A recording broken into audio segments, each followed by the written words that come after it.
Cuán firme cimiento se ha dado a la fe de Dios en su eterna palabra de amor. Con el propósito de compartir con usted las inmutables verdades de la palabra de Dios, presentamos A través de la Biblia, un estudio detallado y sistemático de toda la Biblia que le ayudará a conocer lo que Dios ha revelado para nuestro provecho espiritual. Estos estudios bíblicos fueron diseñados y elaborados por el Dr. J. Vernon McGee, versado maestro de la Biblia, quien dedicó la mayor parte de su vida a la enseñanza clara y sencilla de la palabra de Dios. Acompáñenos, pues, mientras avanzamos en nuestro recorrido a través de la Biblia. Cuán firme cimiento la palabra de Dios. Es un gozo estar nuevamente con usted, amigo oyente, para traerle otro estudio de la serie A través de la Biblia. En el día de hoy, amigo oyente, llegamos a nuestro estudio final en este libro de Nehemías. Vimos en nuestro programa anterior que los hijos de Israel habían leído en la Biblia el Antiguo Testamento y luego habían confesado sus pecados. Esta gente después se reunió en un gran servicio de alabanza a Dios. Nos dejamos llevar un poco con eso de las alabanzas a Dios porque Él es el Creador, y nos olvidamos de decir que mientras uno pasa a través de ese capítulo, ellos le dan gracias a Dios por la redención que les ha llegado cuando el Señor guió a su pueblo fuera de Egipto. Y esas son dos de las cosas por las cuales usted y yo debemos dar gracias a Dios, amigo oyente. Él es el Creador hoy, este es su universo. Y tenemos que darle gracias a Él porque nos salvó. De paso quisiéramos preguntarle si le ha dado gracias a Dios usted porque le ha salvado. Y también le ha dicho hoy que usted le ama. Amigo oyente, necesitamos hacer eso. No debemos esperar hasta el domingo por la mañana para ir a la iglesia y cantar alabanzas a Dios. Allí mismo, en el lugar en que usted se encuentra ahora, alabe a Dios de quien vienen todas las bendiciones, porque Él es el Creador. Él me ha dado todo lo que tengo, material y físico. Le doy gracias por todo eso. Él me ha salvado a mí, un pecador, y por eso también le doy las gracias. Esto es algo verdaderamente maravilloso. Ahora, también vimos en nuestro programa anterior que la gente había puesto su firma, por así decirlo, en ese contrato. Ellos hicieron un pacto con Dios. Ahora, ¿ha hecho usted alguna vez un pacto con Dios, amigo oyente? ¿Le ha prometido alguna vez algo? Pues debería hacerlo. Gran cantidad de personas deberían hacerlo hoy. Y aquí en el capítulo 10 de Nehemías tenemos la lista de aquellos que firmaron el pacto y la podemos leer. Dios la ha escrito aquí. Esta gente le está trayendo al Señor las primicias de la tierra. Ellos están trayendo las ofrendas, algo que no habían estado haciendo antes, pero ahora lo están presentando al Señor. Este es un grupo nuevo de personas el que estamos viendo. Cuando escuchamos de alguna iglesia que siempre se está quejando de no tener dinero suficiente, o alguna organización cristiana, quizá dedicada a la transmisión radial, no podemos menos que decir que no debemos acusar a la gente de no apoyar la obra.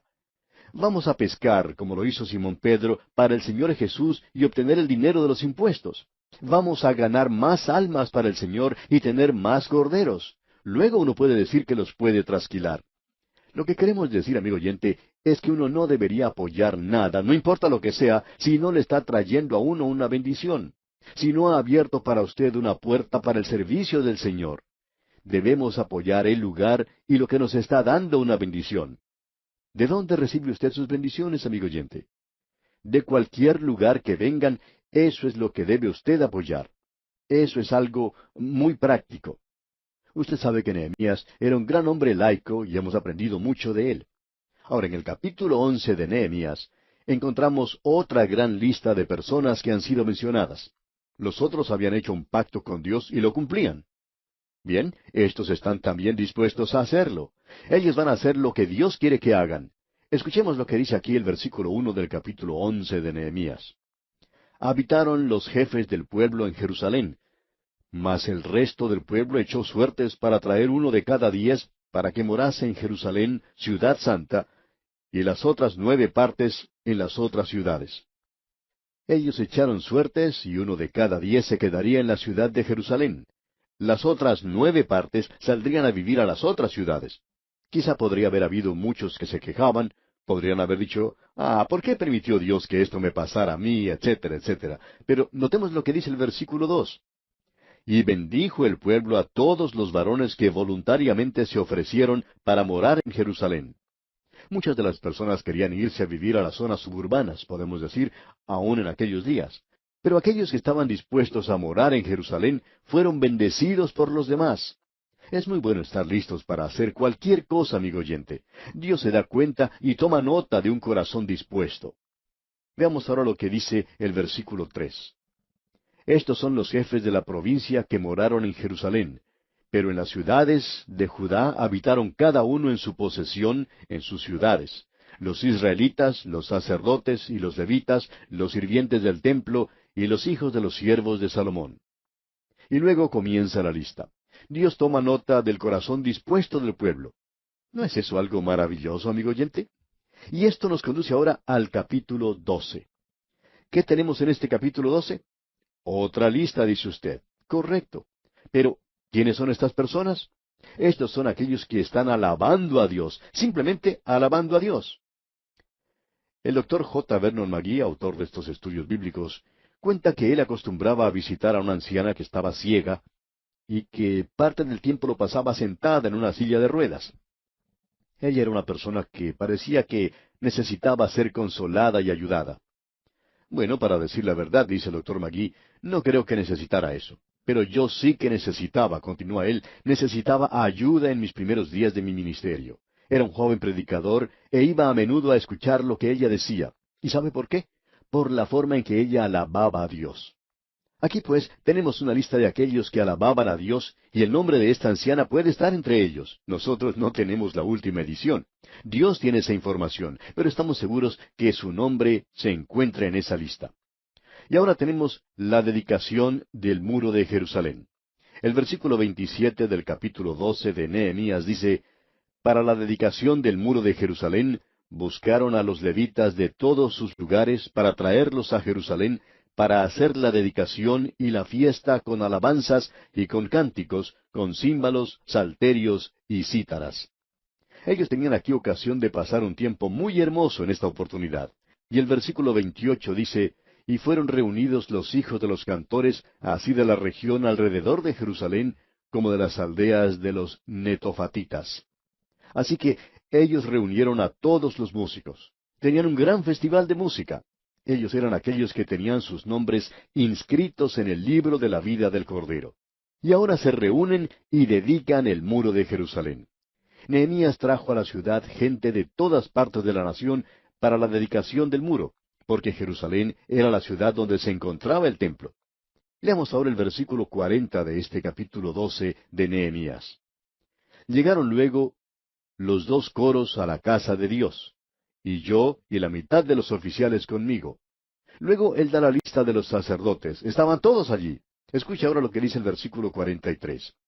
Y sacrificaron aquel día numerosas víctimas y se regocijaron, porque Dios los había recreado con grande contentamiento. Se alegraron también las mujeres y los niños, y el alborozo de Jerusalén fue oído desde lejos. Los extranjeros que pasaban por esa tierra, los visitantes, los turistas, podían escuchar estos gritos de alabanza y de gozo y podían preguntarse, ¿qué es lo que está pasando allí? Y cuando uno escucha esa clase de alborozo, uno siempre tiene la inclinación de ir a investigar lo que pasa. ¿Ha pasado usted alguna vez por un estadio en el momento en que uno de los equipos que juega allí anota un gol? Cuando eso ocurre, se puede escuchar los gritos de los espectadores a muchas cuadras de distancia del lugar. Y al pasar por allí uno piensa, qué lindo sería estar en ese lugar. Tendría que ser un partido muy emocionante. Eso es algo natural, una reacción muy normal. Ahora, si estuviéramos predicando, qué bueno podría ser lograr que la gente pudiera expresar su gozo de esa manera, para que toda la comunidad se pudiera enterar. Y pensamos que la gente de los alrededores podría llegar a tratar de entrar en nuestra iglesia para ver lo que estaba ocurriendo. Una de las razones por las cuales creemos que la gente pasa de largo por nuestras iglesias hoy Es porque piensan que nosotros somos un grupo muy apagado y muy aburridores. Y lo interesante de eso es que la mayoría de las veces tienen razón. Tendría que haber más gozo en el Señor en nuestras reuniones en el presente. Esto es algo que hace mucha falta, un gozo verdadero. No hay nada que tenga el poder del gozo, como ya hemos dicho. Veremos más de esto cuando estudiemos el libro de Filipenses. La fuente de poder es el gozo. Y eso es lo que Nehemías dijo, porque el gozo de Jehová es vuestra fuerza. Si usted es una de esas personas que lloriquea en todo momento, no va a tener ninguna clase de testimonio. Cierta señora dijo en una oportunidad, mi esposo no es salvo y no puedo alcanzarlo. Y allí mismo se puso a llorar. Ella decía, yo hablo con él durante el desayuno por la mañana, y lloro y le digo cuánto lo amo y que quiero que él sea salvo. A la hora de la comida, a la hora de la cena pasa lo mismo. Y amigo oyente, pensando bien sobre esto, ¿le gustaría a usted tener que ver llorar a su esposa en cada comida? Yo no sé cómo piensa usted, pero a mí no me gustaría eso. Yo creo que sería muy difícil disfrutar de la comida. Quizá hasta le dé a uno una indigestión. Tenemos la idea de que ese hombre estaría cansado de todo eso. De modo que el pastor le dio a esta señora una sugerencia. Le dijo que dejara de hablar con su esposo de esa manera durante sus comidas. Ella preguntó, ¿quiere que deje de testificar? Sí, deje de testificar de esa manera y comience a hacerlo de otra forma. Comience a orar por él y deje de llorar ante él porque usted sabe que el gozo del Señor es su fuerza. Y amigo oyente, necesitamos pensar en estas cosas. Bien, llegamos ahora al capítulo 13 de Nehemías, y vemos otra vez demostrado que la vigilancia continua es el precio que ha de pagarse por la libertad. Y es el precio que debe pagarse por la libertad cristiana también. Vamos a notar lo que se nos dice en este capítulo 13. Durante algún tiempo, durante este intervalo, Nehemías había regresado a su trabajo en el palacio en Susa. Usted recordará que él había pedido permiso por solo un período de tiempo. Luego de su ausencia, no sabemos cuánto tiempo duró, quizá unos 2 años, él volvió a solicitar permiso del rey para regresar a Jerusalén. ¿Y qué fue lo que encontró? Ellos no habían mantenido la debida separación de los demás pueblos. Y notemos lo que dice aquel versículo 1 de este capítulo 13. Aquel día se leyó en el libro de Moisés, oyéndolo el pueblo, y fue hallado escrito en él que los amonitas y moabitas no debían entrar jamás en la congregación de Dios. Eso se había mencionado allá en el capítulo 23 de Deuteronomio. Ahora ellos estaban leyendo esto y decidieron lo que debían hacer, y era obedecer la palabra de Dios. Leamos los versículos 2 y 3. Por cuanto no salieron a recibir a los hijos de Israel con pan y agua, sino que dieron dinero a Balaam para que los maldijera. Mas nuestro Dios volvió la maldición en bendición. Cuando oyeron pues la ley, separaron de Israel a todos los mezclados con extranjeros. Tenían en su grupo a muchos de los amonitas y de los moabitas, y por tanto no estaban obedeciendo a Dios en este caso. Y ahora ellos entonces los separaron, los sacaron de ese lugar. Y leemos ahora en el versículo 4, y antes de esto el sacerdote Eliasib, siendo jefe de la cámara de la casa de nuestro Dios, había emparentado con Tobías.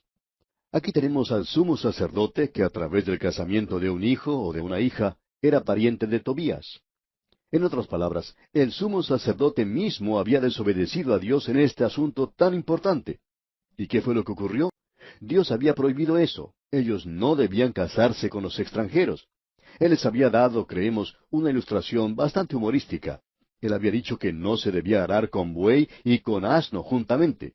Usted se da cuenta que el buey es un animal limpio, mientras que el asno es un animal inmundo, y que no hay que ponerse a arar con estos animales juntos. Y un creyente y un inconverso no deben juntarse. Hay hombres de negocios en estos días que están pagando un precio bastante elevado por una asociación que formaron antes de tener sus ojos abiertos. Y queremos decir que eso ocurre no solo en los negocios, sino también en el matrimonio. Notemos ahora lo que sucedió. Leamos el versículo 5 de este capítulo 13 de Nehemías. Y le había hecho una gran cámara, en la cual guardaban antes las ofrendas, el incienso, los utensilios, el diezmo del grano, del vino y del aceite, que estaba mandado dar a los levitas, a los cantores y a los porteros, y la ofrenda de los sacerdotes. En otras palabras, ellos tenían un lugar para guardar las cosas en el templo, y este era un lugar amplio. Ahora ellos ya no traían esas ofrendas a este lugar, por tanto, limpiaron esa habitación, y pusieron quizás allí una buena alfombra y algo de muebles, junto con una cama, e invitaron a Tobías a que fuera a vivir a ese lugar. En realidad le habían dicho que lo podía usar en cualquier oportunidad. Ahora, ¿qué es lo que va a hacer Nehemías aquí? Él recién había regresado a la ciudad. Bueno, notemos lo que nos dice aquí el versículo 6 de este capítulo 13 de Nehemías. Mas a todo esto yo no estaba en Jerusalén, porque en el año 32 de Artajerjes, rey de Babilonia, fui al rey, y al cabo de algunos días pedí permiso al rey. Si Nehemías hubiera estado allí, esto no hubiera ocurrido. Veamos lo que dicen los versículos 7 y 8. Para volver a Jerusalén, y entonces supe del mal que había hecho Eliasib por consideración a Tobías, haciendo para él una cámara en los atrios de la casa de Dios. Y me dolió en gran manera, y arrojé todos los muebles de la casa de Tobías fuera de la cámara. Me gusta mucho ver a Nehemías en acción. Él dice, vamos a tener que librarnos de este Tobías. Él no va a estar viviendo en la casa de Dios. El Señor Jesucristo en una ocasión mencionó favorablemente a la iglesia en Éfeso, porque ellos siempre examinaban a aquellos que decían que eran apóstoles y no lo eran, y cuando esto sucedía, los echaban. Así que este hombre Nehemías fue y tomó todo lo que pertenecía a Tobías y lo arrojó por la ventana, y le dijo, tú no vas a quedarte aquí ni un solo momento más, no vas a estar viviendo gratis en esta casa. Y dije que limpiasen las cámaras, así dice Nehemías. Posiblemente hicieron fumigar el lugar. Completando ahora la lectura del versículo 9, tenemos que, y dije que limpiasen las cámaras, e hice volver allí los utensilios de la casa de Dios, las ofrendas y el incienso. Entonces él volvió a colocar en ese lugar todas las cosas que pertenecían al servicio de Dios. Pero Nehemías no se detuvo allí. El versículo 10 de este capítulo 13 de Nehemías dice, encontré asimismo que las porciones para los levitas no les habían sido dadas, y que los levitas y cantores que hacían el servicio habían huido cada uno a su heredad. O sea que todos estos hombres habían tenido que ir a buscar trabajo porque tenían que hacer algo para sobrevivir, ya que la gente no daba nada para los levitas, y el servicio para Dios había caído en la negligencia. Creemos, amigo oyente, que en nuestros días hay muchos pastores y ministros a quienes se les pide que hagan demasiado. Hay muchos que tienen que descuidar sus estudios debido a que la iglesia quiere que ellos sean administradores y muchas otras cosas. Él necesita que alguna otra persona tome esas responsabilidades. A mí me gusta mucho Nehemías, y creo que usted ya se puede estar dando cuenta por qué. ¿Sabe por qué? Bueno, él dijo que el predicador tenía que recibir un aumento en su salario. Y a mí siempre me gustan hombres como él. Y espero que esto no le moleste a usted, pues es exactamente lo que dijo Nehemías. Él dijo, ustedes tienen que traer el diezmo que pertenece y ver que estos hombres sean bien cuidados en el servicio de Dios. Esto me gusta mucho, amigo oyente, y de paso podemos decir que Dios aprobó eso. Ahora, en el versículo 14 de este capítulo 13 de Nehemías leemos, acuérdate de mí, oh Dios, en orden a esto, y no borres mis misericordias que hice en la casa de mi Dios y en su servicio. Nehemías dijo, acuérdate de mí, oh Dios, y Dios lo hizo aquí mismo, pues lo estamos leyendo en su palabra. Ahora, Nehemías se dio cuenta que ellos estaban haciendo algo mal, estaban quebrantando el día sábado.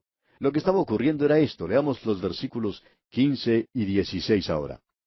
En aquellos días vi en Judá algunos que pisaban en lagares en el día de reposo, y que acarreaban haces, y cargaban asnos con vino, y también de uvas, de higos, y toda suerte de carga, y que traían a Jerusalén en día de reposo. Y los amonesté acerca del día en que vendían las provisiones. También había en la ciudad tirios, que traían pescado y toda mercadería, y vendían en día de reposo a los hijos de Judá en Jerusalén. Esta gente venía desde la costa y estaban trayendo pescado para vender. Ahora el versículo 17 dice, y reprendí a los señores de Judá y les dije, ¿qué mala cosa es esta que vosotros hacéis, profanando así el día de reposo? Ellos estaban bajo la ley y ellos debían obedecer a Dios en este asunto. Ahora los versículos 18 y 19 dicen, ¿no hicieron así vuestros padres, y trajo nuestro Dios todo este mal sobre nosotros y sobre esta ciudad? ¿Y vosotros añadís ira sobre Israel, profanando el día de reposo? Sucedió pues que cuando iba oscureciendo a las puertas de Jerusalén antes del día de reposo, dije que se cerrasen las puertas, y ordené que no las abriesen hasta después del día de reposo, y puse a las puertas algunos de mis criados, para que en día de reposo no introdujeran carga. Notemos lo que ocurre aquí. Estos hombres pensaban, Bueno, usted sabe cómo es Nehemías. Él cerrará las puertas una o dos veces, pero luego las volverá a abrir. Leamos entonces lo que dicen los versículos 20 y 21 de este capítulo 13 de Nehemías. Y se quedaron fuera de Jerusalén una y dos veces los negociantes y los que vendían toda especie de mercancía. Y les amonesté y les dije, ¿por qué os quedáis vosotros delante del muro? Si lo hacéis otra vez, os echaré mano. Desde entonces no vinieron en día de reposo. Como usted puede apreciar, amigo oyente, Nehemías había cerrado las puertas y ellos habían llegado pensando que él las abriría, pero no fue así. Entonces ellos se pusieron a esperar. Nehemías se puede haber subido al muro para ver si estaban allí. Y en el primer día sábado, ellos estaban en ese lugar.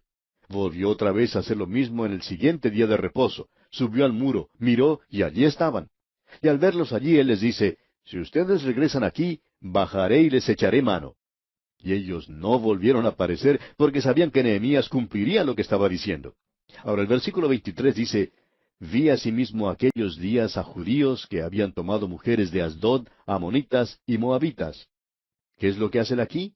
Bueno, Nehemías riñó con ellos y los maldijo. Y esto no quiere decir que él estaba utilizando un lenguaje vulgar, sino que él pronunció una maldición sobre ellos. Leamos lo que dice el versículo 25 de este capítulo 13 de Nehemías. Y reñí con ellos, y los maldije, y herí a algunos de ellos, y les arranqué los cabellos, y les hice jurar diciendo, no daréis vuestras hijas a sus hijos, y no tomaréis de sus hijas para vuestros hijos, ni para vosotros mismos. Él estaba usando aquí medios bastante extremos, pero eran cosas necesarias. Usted puede apreciar, amigo oyente, que el avivamiento siempre trae una reforma. Cuando uno tiene un avivamiento, va a limpiar todo aquello que necesita ser limpiado. Y la única forma de resolver los problemas que enfrentan nuestras naciones, y decimos eso de una manera categórica y dogmática, es por medio de un avivamiento que llegará a tener lugar entre el pueblo de Dios. Luego Nehemías concluye diciendo en los versículos 29 al 31 de este capítulo 13, acuérdate de ellos, Dios mío, contra los que contaminan el sacerdocio y el pacto del sacerdocio y de los levitas. Los limpié, pues, de todo extranjero, y puse a los sacerdotes y levitas por sus grupos, a cada uno en su servicio, y para la ofrenda de la leña en los tiempos señalados, y para las primicias. Acuérdate de mí, Dios mío, para bien. Escuche otra vez las palabras finales de Nehemías. Acuérdate de mí, Dios mío, para bien. Estamos seguros que Dios se acordó de él para bien. Yo lo recuerdo a él de esa manera y espero que usted también. Espero que usted aprecie mucho a Nehemías, este gran hombre laico de Dios. Y bien, amigo oyente, así concluimos nuestro estudio de este libro de Nehemías.